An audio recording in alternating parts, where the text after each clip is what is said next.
여러분 혹시 어린아이가 정말 진지한 얼굴로 신앙을 고백하는 걸 보신 적 있나요? 그럴 때 문득 이런 생각 들지 않으세요? 와, 저게 진짜 마음에서 우러나온 걸까? 아니면 그냥 어른들이 하는 말을 앵무새처럼 따라하는 건 아닐까? 바로 이 질문이 오늘 우리가 깊이 파고들어 볼 주제입니다.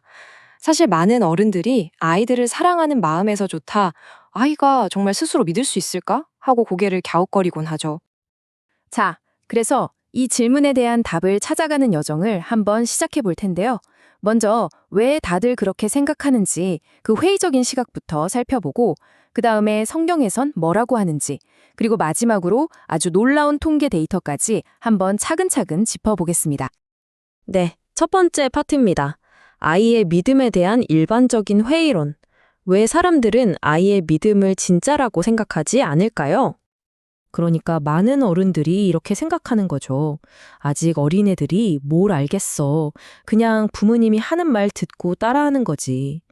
진정한 믿음을 갖기에는 아직 정신적으로 미성숙하다. 이렇게 보는 건데요. 도대체 이런 생각은 어디서부터 왜 시작된 걸까요? 자, 두 번째 파트입니다. 그럼 이런 회의론에 어떤 철학적, 심리학적 근거가 있는지 한번 들여다보죠. 아마 이분의 이름을 들어보셨을 거예요. 바로 철학자 장 자크 루소인데요. 그가 쓴 에밀이라는 책에 이런 구절이 나옵니다.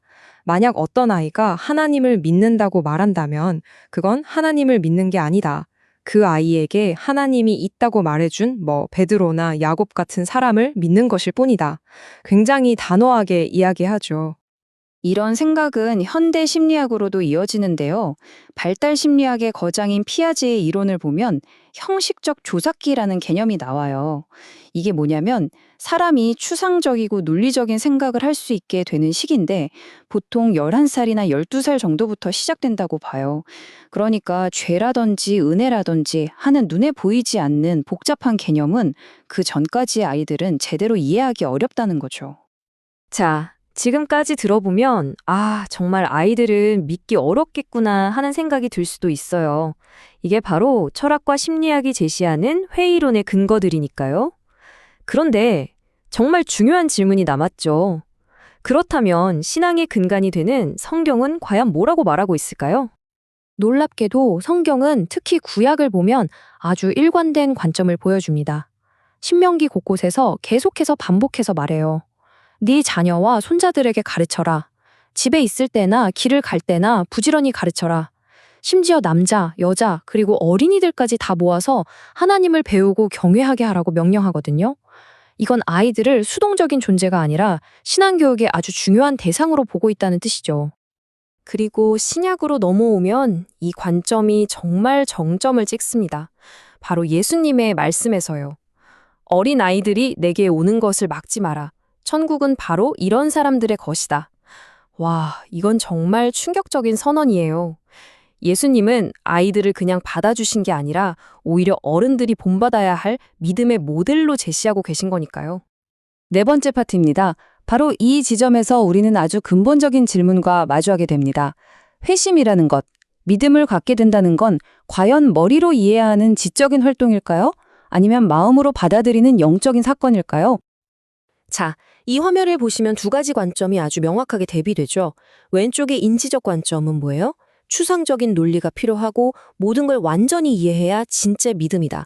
이건 12살은 넘어야 가능하다. 이런 입장이죠. 반면에 오른쪽의 영적 관점은 완전히 다릅니다. 필요한 건 어린아이 같은 순수한 믿음이다. 이건 머리로 이해하는 게 아니라 마음으로 신뢰하고 반응하는 거다. 그리고 이건 성령께서 하시는 일이다. 이렇게 보는 거죠. 그러니까 핵심은 이거예요. 세상의 학문은 아이가 어른 수준의 지성을 갖춰야 한다고 말할지 모르지만 성경이 요구하는 건 정반대라는 겁니다. 어른 수준의 복잡한 지성이 아니라 바로 어린아이와 같은 단순하고 순전한 믿음, 오히려 어른들이 아이처럼 되어야 한다고 말하고 있는 거죠. 자, 지금까지는 철학과 신학, 이런 이론적인 이야기들을 나눠봤어요. 그럼 이제 현실 세계로 한번 돌아와 볼까요? 실제 데이터는 사람들이 언제 신앙을 갖게 되는지에 대해 뭐라고 말해주고 있을까요? 정말 놀라운 결과가 기다리고 있습니다. 바나그룹이라는 저명한 연구 기관에서 성인 기독교인들을 대상으로 언제 처음으로 믿음을 갖게 되었습니까? 라고 물었는데요. 거기서 나온 아주 결정적인 숫자가 있습니다. 바로 85%입니다. 자, 이 85%가 대체 뭘 의미할까요? 이 그래프를 보시면 바로 알 수 있습니다. 응답자의 무려 85%가 4살에서 14살 사이에 신앙을 결심했다고 대답했어요. 정말 압도적인 수치죠. 15살 이후는 다 합쳐도 15%밖에 안 됩니다. 이 다음 그래프는 더 충격적입니다. 특정 나이대에 있는 사람이 회심할 확률을 보여주는 건데요. 보세요. 5세에서 12세 사이에는 32%의 확률이 있지만 13세에서 18세 사이, 즉 청소년기가 되면 이게 4%로 뚝 떨어집니다. 19세 이상은 6%고요. 이게 뭘 의미할까요? 어린 시절이 믿음의 장벽이 아니라 사실상 믿음이 싹틀 수 있는 거의 유일무이한 골든타임이라는 거죠. 자, 그럼 오늘 우리가 살펴본 내용들을 한번 정리해 볼까요? 첫째, 아이들의 믿음에 대한 회의론은 성경이 아니라 인간의 인지 이론에서 나왔다는 것. 둘째, 성경은 처음부터 끝까지 일관되게 아이들을 진정한 믿음의 주체로 인정하고 있다는 것.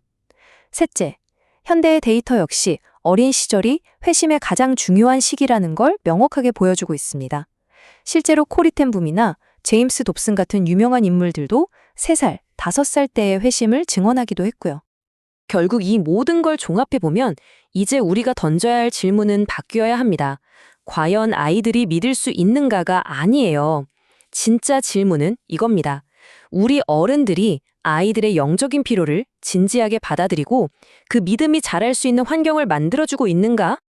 마지막으로 18세기의 신학자 존 웨슬리가 남긴 말을 오늘 우리에게 던지는 질문으로 바꿔보면서 마무리할까 합니다.